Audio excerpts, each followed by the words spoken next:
Morning. So I don't know if you've seen, but the Daily Mail, tucked away at the back there, right at the bottom of the app today, had an article on solar radiation management.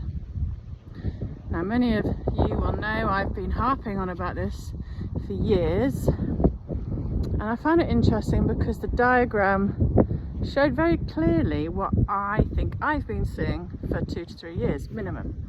So you get the upper atmosphere, the planes trailing lines across the sky, and I had a gap a minute ago where you could see a line of white, and then you get the lower ashy grey stuff that seems to just come out of nowhere, and it is very much like a bonfire, and it just appears and covers the whole sky.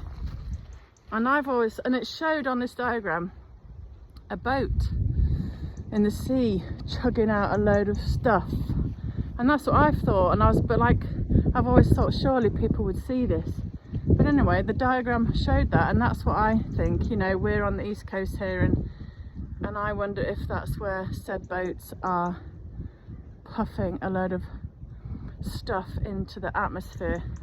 And then I saw an article by Farming UK talking about how extreme weather is to blame for the dire harvests we've seen the last 2 years. This year because we had no rain, last year because we had too much rain, and both years very little sun. Last year no sun at all, just grey all summer, and the crops rotted. And again, this article was saying that solar radiation management can make the weather worse. And again, I've got on my pin post, and solar radiation management pumps sulfur en masse into the atmosphere. Sulfur that's linked to hurting the ozone layer, causing acid rain, as well as cardiovascular and respiratory problems in humans. And it's based on a big volcanic eruption that brought down temperature a few degrees, but it caused mass crop failure and caused mass starvation and spread disease. That's what they're basing solar radiation management on. So one of the effects of solar radiation management, I've read many articles, is that it can stop rain. Yeah, so this year not enough rain, and instead it can push that rain, those natural rain clouds, en masse to then dump an extreme amount of rain in other parts of the world. And we've seen crazy floods the last few years.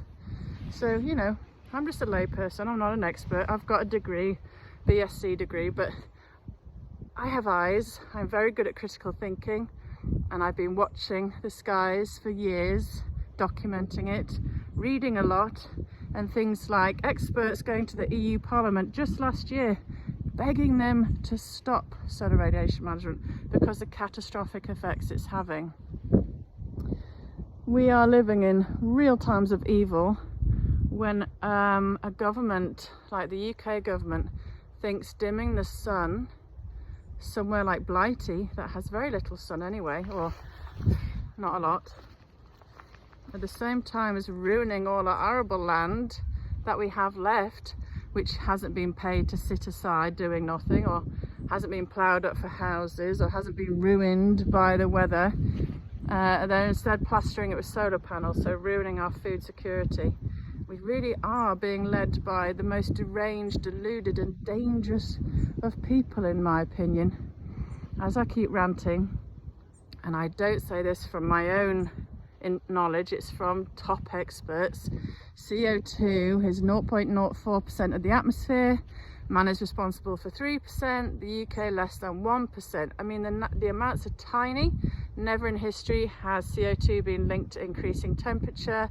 The only link that has been found is that CO2 often rises by some lag after a temperature increase, and in my humble opinion, that's Mother Nature greening the planet and providing more food, shade, shelter.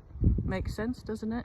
But we have these maniacs that think CO2, 97% of which is natural from oceans and volcanoes, which is plant food, is bad, and we all need to be monitored to whether every inch of our lives as to how much CO2 we emit or use. Meanwhile, they're pumping sulfur dioxide and aluminium oxide into the atmosphere, which is causing devastation to health, acid rain, ozone layer, human health, animal health, crop health, you name it. Sulfur and aluminium are apparently fine for eco-zealots, but CO2, God's gift to the planet, is bad. We are being run by maniacs. They are literally playing God with the weather, and it is catastrophic.